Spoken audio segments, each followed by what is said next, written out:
প্রণাম গুরুদেব। প্রণাম প্রণাম।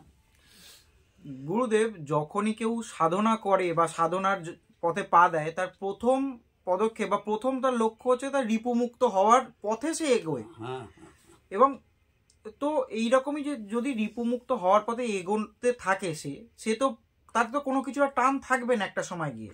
তো সেরকমই ধরুন পুরো পৃথিবীর বিভিন্ন কোনা কোনা থেকে লোকজন যারা ভগবানকে ডাকছে আজকে, ভগবানের কি ঠেকা পড়েছে তাদেরকে সাড়া দেওয়ার? ভগবান যদি রিপুমুক্ত হয় তাহলে ভগবানের কি ঠেকা পড়েছে কারোর কোনো ডাকে সাড়া দেওয়া বা কারোর কোনো কথা শোনার? তো আপনি এই ব্যাপারে কি বলেন? ভগবান কি রিপুমুক্ত? দেখো, রিপুমুক্ত কেউই নয়। ওটা ভালো গল্প আছে, তোমরা গল্পটা জানো না? রিপুকে সৃষ্টি করেছে কে? ভগবান সৃষ্টি করেছে, ব্রহ্মদেব সৃষ্টি করেছে, সৃষ্টিকর্তা সৃষ্টি করেছে। কারণ 6টা রিপুকে উনি সৃষ্টি করেছিলেন: কাম, ক্রোধ, লোভ, মোহ, মদ, মাৎসর্য। এই কটা উনি করেছিলেন 6টা রিপু। 6টা রিপু করেছেন, তখন মানুষ সৃষ্টি হয়নি, তার আগেই রিপু সৃষ্টি হয়ে গেছে। এখন রিপুগুলো কি করছে? লোক পাচ্ছে না। রিপু যে কাউকে ধরে যে তার মানে সর্বনাশটা করবে, সর্বনাশ করো না, তার এটাকে জাহির করে মানে সেটা করতে পারছে না। তখন ওরা বললো যে আমাদের সৃষ্টি করবো কেন? সৃষ্টিকর্তা আমরা, তার কার ওপর করবো? জন্তু যেন করা যাবে না। তো চলো যাই। ব্রহ্মদের কাছে গিয়ে হাজির। ব্রহ্মদেবকে বলছে, একটা আবেদন নিয়ে এসেছি। বলছে, কি বলো? বলছে, আমাদের তো সৃষ্টি করেছে, আমরা কাদের উপর প্রয়োগ করবো? কাম বলছে, ক্রোধ বলছে, লোভ বলছে, মোহ বলছে, মদ বলছে, মাৎসর্য বলছে। প্রত্যেকে বলছে যে আমরা কি করব, আমাদের কেউ নেই, কারো প্রয়োগ করবো আমরা। তখন ব্রহ্মদেব বললেন, ঠিক আছে, আমি এমন একটা জাত সৃষ্টি করছি যাদের ওপর তোমরা প্রয়োগ করতে পারবে, সেটা মনুষ্য জাত। বলে উনি মানুষ তৈরি করলেন এবং বললেন, এদের ওপর প্রয়োগ করো, এদেরও প্রয়োগ করো। তো ওরা দেখলো সত্যি কাম করলো, মোহ মাথা দেখলো, যার ওপর প্রয়োগ করছে তার হয়ে যাচ্ছে। এই গল্পটা ছোট গল্প, এইখানেই শেষ আর কি, গল্পটা শেষ এখানে। দেখো, রিপু কোনোদিন মরে না, রিপুকে কেউ বাদ দিতে পারে না। যেভাবে হোক রিপু তোমাকে গ্রাস করবেই। রিপু তোমাকে গ্রাস করবে, তুমি রিপুকে গ্রাস করতে পারবে না। তুমি বলছো আমি রিপু ছেড়ে দিলাম, ঠিক আছে, কিন্তু রিপু তোমাকে ছাড়বে না, এইটা একটা ব্যাপার। তুমি যতই বলো আমি রিপুকে ছেড়ে দিলাম, কামকে ছেড়ে দিলাম, কাম তোমাকে ছাড়বে না।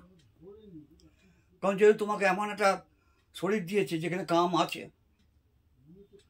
এমন একটা শরীর যেখানে ক্রোধ আছে, এমন একটা শরীর লোভ আছে, মোহ আছে, মদ আছে, মাৎসর্য আছে। এবং সবকটা রিপু এক একটা মানুষের শরীরে থাকে।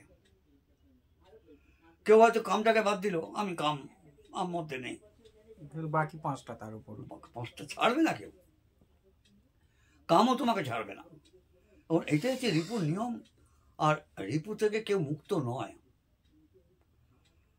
তাহলে ভগবান ডাকতো না কেউ, মানুষ ভগবান ডাকতো না। রিপুমুক্ত যদি ভগবান হয়ে যেত তাহলে রিপুমুক্ত নয় ভগবান। ভগবান রিপুর মধ্যে আছেন, ভগবান রিপুর মধ্যে আছেন। উনি খেলা করেন, এটা নিয়ে খেলতে ভালোবাসেন। মানুষের মধ্যে ঢুকিয়ে দেন, ঢুকিয়ে দিয়ে উনি দাঁড়িয়ে থেকে দেখেন, আনন্দ পান। বা রিপুটা খেলছে, ভালো খেলছে, তো খেলার ব্যাপার তো না। তো এখন এইগুলো ভগবান ও রিপুর মধ্যে জড়িত, একেবারে জড়িত নয় তা নয়। না হলে ভগবান মানে কোনো ভক্তের কাছে আসবেই বা কেন? কোনো কারণই তো নেই। তাই সে যদি রিপু মুক্ত হয়, কে ডাকলো, কি ডাকলো, কেন বা ডাকলো, তার তো কিছু যাবে আসবে না। না, রিপু মুক্ত হতে পারে না, সে লোকটা বাঁচবেই না, সে লোকটা খেলতে পারবে না, সে লোকটা কোনো কিছু করতে পারবে না। এবং গুরুদেব হয়তো আমরা সকাল থেকে উঠে রাত পর্যন্ত যা কিছু করছি কোনো না কোনো ভাবে সবকিছুর সাথে এই 6টা জিনিসের কিছু না কিছু যোগসূত্র রয়েছে আছে, না হলে এই পৃথিবীর চলন, এই যে চলা বলা যা এই যে পৃথিবী চলছে, মানুষ চলে ফিরে বেড়াচ্ছে সকাল থেকে রাত পর্যন্ত, এই 6টা জিনিসের কিছু না কিছুর কারণে চলে ফিরে বেড়াচ্ছে। তো এইগুলো যদি শেষ হয়ে যায় তাহলে পৃথিবীও স্তব্ধ হয়ে যাবে, হয়তো মানুষজনও চলাফেরা বন্ধ হয়ে যাবে। তো তাই জন্যই হয়তো তার আর কোনো অস্তিত্বই থাকবে না। আমরা ওই জন্য বলছি যে এই 6টা রিপু থাকবেই, আর এই রিপুকে তুমি ছাড়লেও রিপু তোমাকে ছাড়বে না। গুরুদেব রামপ্রসাদ বলতেন, দেহের মধ্যে 6 রিপু মা, বলমা কিসে সামাল করি, ইচ্ছে হয় সবকটাকে গরল দিয়ে প্রাণে মারি, অর্থাৎ বিষ খাইয়ে মারি। এরা ছাড়তে চায় না, তুমি ছেড়ে দিলে এরা ছাড়তে চায় না। এটা ঠিক তোমার পেছন পেছন ঘুরে বেরিয়ে তোমাকে এ করে যাবে। কিন্তু কিন্তু গুরুদেব বলে যে লোভ সব থেকে বড় পাপের মধ্যে একটা, মানে লোভের চক্করে অনেক কিছু, অনেক সব থেকে বড় বড় অপরাধ তো হয়েছে, লোভ ক্রোধ এগুলো সবের বসেই বড় বড় অপরাধগুলো হয়েছে। প্রত্যেকটা অপরাধের পেছনে এরা জড়িত।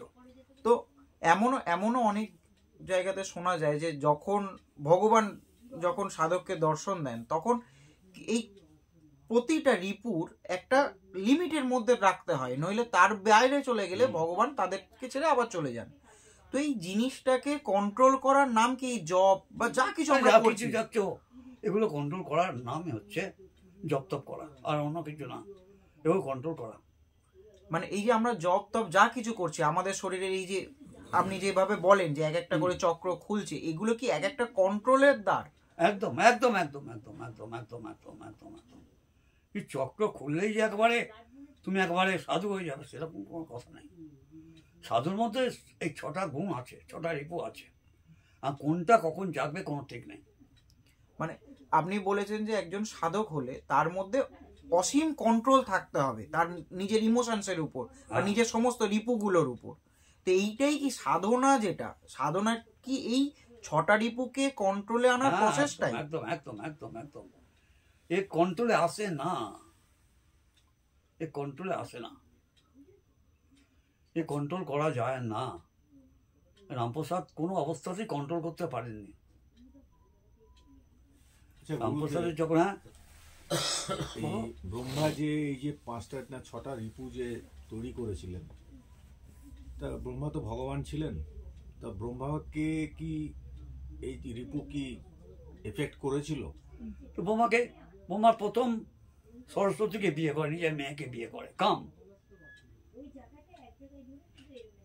নিজের মেয়েকে বিয়ে করে, তাই জন্য ওনার পুজো কোথাও হয় না, ওনার পুজো কোথাও হয় না। কামটা জয় করতে পারেননি উনি, মানে উনারই সৃষ্টি উনাকেই ভক্ষণ করেছিলেন, কাবু করে দিয়েছে। এইটাই তো হয় না। দেখো আমাদের দেহটা তৈরি হচ্ছে কিসে? 5টা রিপুতে তৈরি হচ্ছে।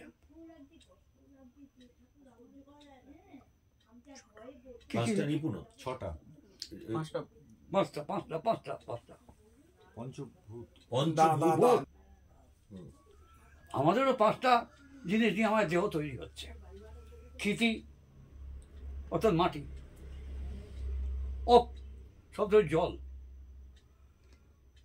মরুত তেজ, আর বম গ্যাসীয় পদার্থ। এটা নিয়ে আমরা জন্মাচ্ছি, এরাই আমাদের তৈরি করছে, আবার এরাই কুড়ে কুড়ে খেয়ে পঞ্চভূতে লীন করে দিচ্ছে। এই পঞ্চভূত আমাদের তৈরি করছে দেহটাকে, আবার এখানেই চলে, আবার এরাই কুড়ে কুড়ে খেয়ে শেষ করে দিচ্ছে। আর এই যে রামপ্রসাদ বলছেন, কিছু সম্বল নাইমা গেটে, যা আনিমা খেটে খুঁটে পঞ্চভূতে খায় মা বেটে। ঠিক আছে না? এই যে পঞ্চভূত, ক্ষিতি অপ্তেজ মরুদ বোম, এইটা দিয়ে মানুষের দেহ তৈরি হচ্ছে। ক্ষিতি শব্দটা মাটি, অপ শব্দের জল, তেজ হিট, মরুদ অর্থাৎ হাওয়া, আর বোম একটা গ্যাসীয় পদার্থ যা দিয়ে আমাদের দেহ তৈরি হচ্ছে। আবার এরা করছে কি, বাইরে বার করছে, আস্তে আস্তে কুড়ে কুড়ে খাচ্ছে। একটা দিন আসছে আমরা পঞ্চভূতে লীন হয়ে যাচ্ছি। বড় আশ্চর্য ব্যাপার। এর বিজ্ঞান ব্যাখ্যা নেই, বিজ্ঞান কোনো ব্যাখ্যা দিতে পারবে না। এর বিজ্ঞান কোনো রকমভাবে ব্যাখ্যা দিতে পারবে না। যাই হোক, এগুলো বলা হচ্ছে। তো কেউ রিপুমুক্ত নয়, তোমরা ভাবছো রিপুমুক্ত নয় কেউ, লালস সবার মধ্যেই আছে। দেখো,